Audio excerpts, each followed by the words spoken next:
So is it a mid-season special, or is it just episode 7? Also, I was looking at Fizzy Pop's channel to make sure I watched these upcoming shorts in the right order. Did episode 8 of season 1 really not release until after episode 4 of season 2? That's really incredibly goofy. Shout out to this being the longest episode so far too.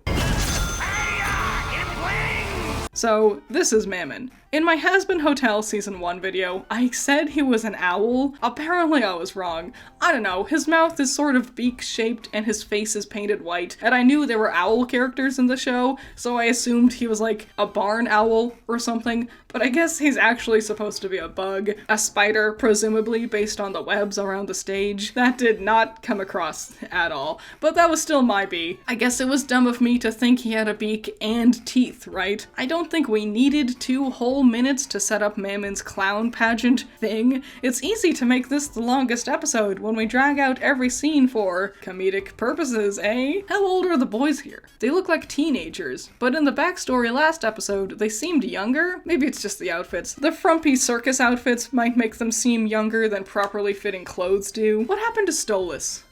Where's Luna? Why have we suddenly made it all about Fizzaroli? Why does the clown background character get 2 episodes in a row, but Millie, one of the main cast, still hasn't gotten 1? We got a Fizzy for every occasion, and if you wanna f him, you can! This is dumb and weird. I wanna make Mammon proud, okay? He's really passionate about the craft of clown. What happened to murdering people? What happened to the owl boy and imp boy having a messy relationship? What happened to the bird divorce? I don't care about the clowns.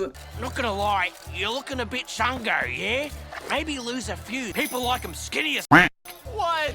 The literal audacity here. Wow. Hey Luna, wanna make another hilarious joke about Moxie being fat? Stop getting hysterical, fatty! Oh, but wait. Now we want to be dramatic. So now, telling people to lose weight is a big, serious, meanie bad guy thing. How dare Mammon do something so mean and cruel? Right, Luna? You finally do something about how fat you are? No, it wouldn't kill you to put a salad in your body every now and then. The word of the day is hypocrisy. But what's this? The twins bring it up to the wire. Also, they're on fire. Oh my god, is this Tom Cardy singing this song? I tried to get the waiter's attention by blinking in Morse code. Yeah, he's great! Wow, and then the same guy who harassed Fizz as a kid comes back to harass him as an adult? Wow. How creative. What's the point of this episode? What are we doing? I'm confused. I've already expressed my disappointment that the plot with Stolas has been seemingly forgotten for nearly 4 episodes now, but also, we had a whole episode where Blitz was running around trying to find his sister, and she seemed important based on his actions, but then we just shift gears and make it all about this friendship with the rando clown guy from his childhood. I just don't know why. And I especially don't know why this couldn't be happening and also still be impacting our real characters and plot. Last time, they briefly talked about Blitz's romance problems, and there are clear parallels between Fizz's relationship with Ozzie and Blitz's relationship with Stolas. Why not keep that up? Why is it just about the clowns and his abusive clown job? Double trouble, got your boy Despite my gripes, I will say the music popped off in this episode. Some of the best from the whole show. I'm gonna listen to these again later. Also, the animation for the Clownfish Girls is pretty phenomenal. I love the changing colors. It's super cool and fluid. The mirroring gimmick is neat. Very, very high quality stuff. Also, ignoring the weird, sudden nature of the whole plot, I do like the conflict of Fizzaroli still struggling with expectations. He has everything you'd think he want. He works for his idol, he's won the competition 10 years in a row, he has his best friend back and a loving, caring boyfriend, people surround him who support him, adoring fans, but even with all of that, his own doubts and high expectations are getting to him, are controlling him and deteriorating his health. What a fascinating storyline. Truly something very unique, and actually well executed too. Cause like, everyone's trying to be supportive and help Fizz out, but he can't just get over his own insecurities. That's not how that works. He sets the bar so high, only he can learn to overcome it. It's interesting. You're with me because of who I am at my best. This is who I am.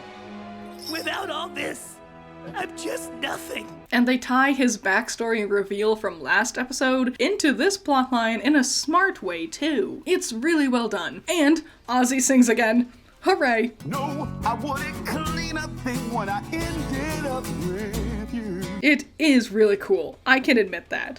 Just in the grand scheme of things with the show as a whole, it's weird and seemingly unmatched to Blitz's character development. Not to mention the rest of the main cast, who have been completely forgotten for a while now. I will say, Fizz's song is my least favorite of the episode. It's not bad, it has big production quality, so this whole clown adventure has been very weird. But I'm hoping this plays some important role in the long run. Fizz and Ozzie's relationships have important parallels to Blitz and Stolas. An imp with a royal of hell. Hopefully, this is why they set up all this stuff, right? It is a shame all of our main cast has been excluded for quite a while. Like, Millie and Moxie could have just been here and be in the background a bit, right? Same with Luna. Just because we focus on tertiary characters, that doesn't mean the main cast has to be completely absent from the show. Hopefully we get back on track with the next one. So, I'm doing daily reviews of all of the Hell of a Boss episodes. If you want to see the next episode a day early, consider becoming a patron. I hope you have fun with this series, and a huge shout out to my $10 patrons. You're all amazing. Andrew, Valhalla Knight, Chamomile, Classy Critic, Genital War Thunder, Jake, Amber, Hype Man, Isaiah, Scaring Crows, Not All That Evil, Holly, Messiah Complex, Jacob, Ben Sketchbook, Rain, Trash, Wild Pilot, Josh, Twisty, Juan, Bunkin Duncan, Hoodie Angel, Ranger, Hutmut Butt, Primaroon, Steve, Overhypen, Knight, Plague, Unspoken, Tyrene, Thanos, Pandemonium, Peter, Agiri, BR Beginner, and Shahid.